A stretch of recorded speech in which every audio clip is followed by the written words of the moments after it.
संयम के साथ, विवेक के साथ सनातन का प्रचार प्रसार वो करें। हम अपनी परंपरा से जुड़े हैं, निरंजनी अखाड़े की परंपरा से, इसलिए मैं बहुत आनंदित हूँ। पूज्य दीदी माँ जी ने सारे विश्व के अंदर सनातन की पताका को फहराया है, डमडम घोष किया है। हम सबका भी धर्म बनता है कि जिस धर्म में हमने जन्म लिया, भारत की भूमि है, यदि हम अपनी भारत की भूमि के लिए कुछ न कर पाए तो हमारे जीने का कुछ औचित्य नहीं है। सत्यप्रिया गिरी, उनको आज निरंजनी अखाड़े का महामंडलेश्वर बनाया गया है और हमें पूरी आशा, पूरी उम्मीद है कि वो सनातन धर्म का प्रचार प्रसार पूरे देश विदेश में करेगी। महाकुंभ में तीनों अमृत स्नान पूरे होने के बाद अब अखाड़ों की विदाई का समय आ चुका है। इससे पहले श्री पंचायती अखाड़ा निरंजनी में साध्वी सत्यप्रिया गिरी को महामंडलेश्वर बनाया गया। हिंदुत्व की फायर ब्रांड नेता और वक्ता साध्वी ऋतंबरा की शिष्या हैं साध्वी सत्यप्रिया गिरी। साध्वी सत्यप्रिया गिरी के पट्टाभिषेक कार्यक्रम में फूलों के साथ सैकड़ों मालाओं का इस्तेमाल किया गया। हजारों लोगों को भंडारे का प्रसाद खिलाकर दक्षिणा भी दी गई। पट्टाभिषेक कार्यक्रम में अखिल भारतीय अखाड़ा परिषद के अध्यक्ष और निरंजनी अखाड़े के सचिव महंत रविंद्रपुरी के साथ ही आनंद अखाड़े के आचार्य महामंडलेश्वर स्वामी बालकानंद गिरी और साध्वी ऋतंबरा समेत अन्य महामंडलेश्वर संत, महंत व तमाम सन्यासी व भक्त मौजूद थे। साध्वी सत्यप्रिया गिरी का पट्टाभिषेक वैदिक मंत्रोच्चार के साथ किया गया। धर्म के जगत में बहुत सारे धर्म योद्धाओं की जरूरत है। संयम के साथ, विवेक के साथ सनातन का प्रचार प्रसार वो करें। हम अपनी परंपरा से जुड़े हैं,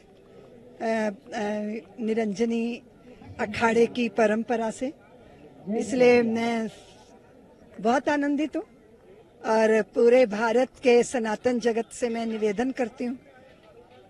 मेरा विषय थोड़ा विवादित हो जाता है, लेकिन जैसे आप अपनी संपत्ति के संवाहक बनाते हो, ऐसे धर्म का संवाहक बनाने के लिए भी संतानों को जन्म दीजिए और धर्म को समर्पित कीजिए। प्रधानमंत्री मोदी प्रयागराज पहुंचे थे, संगम स्नान किया, किस तरह से इसको देख रही हैं, क्या करें? बहुत बड़ा सद्भाग्य है, देश के प्रधान पंत आए हैं, त्रिवेणी संगम स्नान किया है।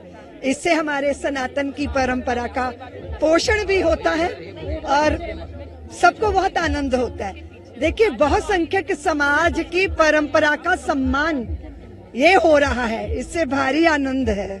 निश्चित रूप से मेरा परम सौभाग्य कि श्री निरंजनी पंचायती अखाड़ा में मुझे आज महामंडलेश्वर के पद पर सुशोभित किया है। ये मेरे गुरुदेव की मुझ पर कृपा है और उनका जीवन सदैव राष्ट्र के लिए समर्पित रहा है। उसी परंपरा में जुड़ते हुए, परंपरा के गौरव को आगे बढ़ाते हुए, और इस राष्ट्र के लिए ही साधु का जीवन होता है, धर्म के लिए साधु का जीवन होता है। तो मेरा सौभाग्य है कि मुझे उस पद पर कार्य करने के लिए सबका आज आशीर्वाद प्राप्त हुआ, तो चित्त में बहुत आह्लाद है।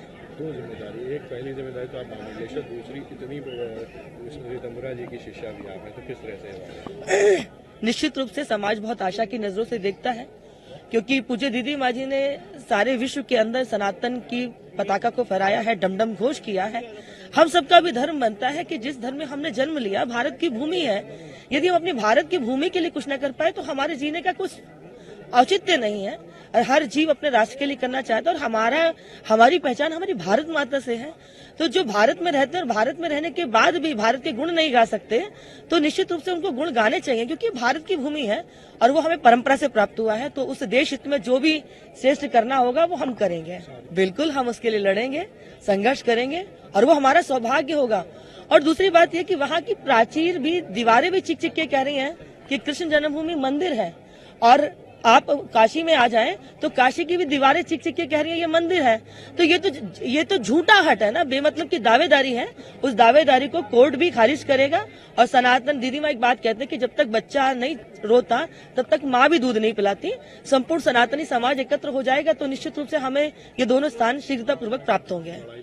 बिल्कुल लड़ेंगे।